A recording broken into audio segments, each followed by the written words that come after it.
Hey friends, and welcome back to day 4 of the Say Bye to Burnout Challenge. And I hope you've been seeing over the last few days how committed I am to giving you those tips that aren't cookie cutter, aren't obvious, and aren't BS tips for overcoming your burnout. Notice there hasn't been any of that whole get more sleep, or there hasn't been any more of that vacation more or work less. I really want these tips to be things that you can fit in to your daily life and do so in a way that helps you really take your life back from any of the burnout you're experiencing. And today we're going to continue that same pattern here. Today we are going to be talking about getting ruthlessly self-aware. Now, the reason why I wanted to make this day 4 of our challenge is because it's one thing to say I'm burned out or I'm stressed, and it's quite another to know what is causing and contributing to the burnout you're experiencing. I have a really great example with one of my clients. She definitely went through periods where she knew it was going to be stressful. She knew that she was going to have a lot on her plate, and she tried to accommodate that by resting and putting boundaries elsewhere in her life. So maybe, work was going to be a little bit crazy, but she made a point of making sure she had less on her plate when it came to her personal life. So she did a lot of really good things there about knowing what was going to contribute to her stress and her burnout, but doing things to manage it. Now, she also had finite periods of time where she had stress and burnout that was problematic, that was a lot more challenging and basically just a lot more than the other times in her life. And there wasn't an end in sight in those situations, whereas in the other situations there was.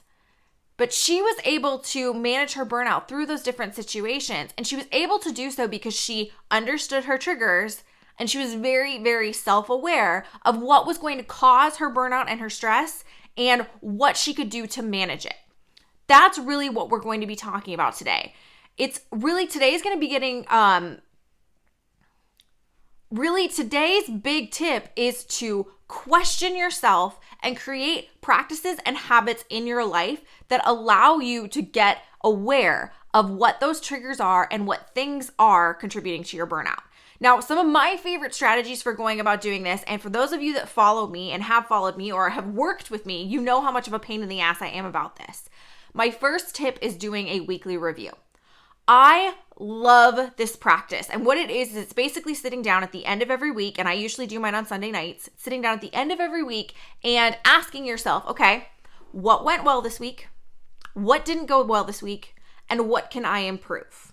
Now, these are 3 very, very simple questions, but what I love about this is not only can your self-awareness and those questions be used to navigate your burnout, your stress levels, how rested you feel, how exhausted you feel, but it can also be used to navigate how well you're doing toward pursuing your goals, which I know is so important to so many of us as high achievers. We can use those 3 questions to navigate basically how things are going in essentially every aspect of our life. But what's really, really crucial from the burnout perspective is you can use it to navigate what is burning me out. So what went well this week from the perspective of my burnout? Maybe you did a really good job with not answering emails too early in the day, or giving yourself some buffer in the morning when you woke up to really have some personal time. Or maybe you did a really, really great job of cutting off the end of your workday. Maybe those are some boundaries that you set and some things that went really well.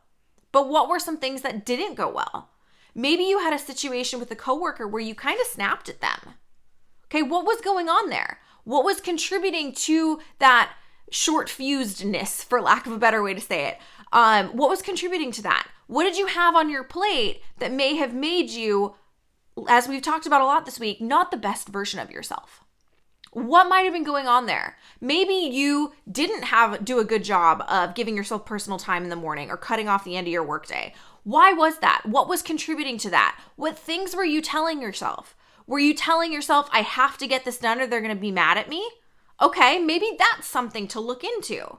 About that mindset is something to navigate, because that could very well be contributing to your burnout. I find with a lot of achievers, they have self-imposed deadlines that the people who need it and are going to be mad if they don't get it to them don't actually care about. They say they have to finish something by the end of the week, whereas the people they're trying to deliver that deliverable to don't actually give a shit if they get it until like the next Monday or the next Tuesday. So it's getting very self-aware, questioning the things you say to yourself, questioning the self-imposed deadlines that you have, questioning the mindsets that you have about being guilty for taking my time off. It is about getting ruthlessly self-aware about basically everything that is going through your brain.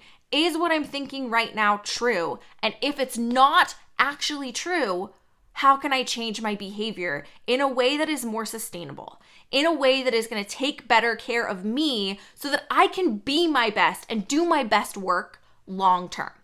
That is really what this tip is about. And honestly, that's all you really need to implement is some sort of weekly sit down with yourself. It could be a weekly review like I do in my planner, or if that feels a little bit too type A to you, it can literally just be sitting down with your journal on Sunday night and answering those 3 questions. What went well, what didn't go well, and what can I improve? It's as simple and as complicated as that. But if you are able to get ruthlessly self-aware, if you are able to do that, and I'm going to throw this in here as a bonus, do that in a objective, non-judgmental way where you're not beating yourself up for the things that you're doing or the things that you're thinking, it is going to be a game changer in you taking back your life from the burnout that you're experiencing. So that is all. I'm trying to keep these videos relatively short, but I am a chatty human. That is all for day 4 of our Say Bye to Burnout challenge. Once again, I hope you're getting so much value out of this, and I will see you tomorrow for day 5. Bye.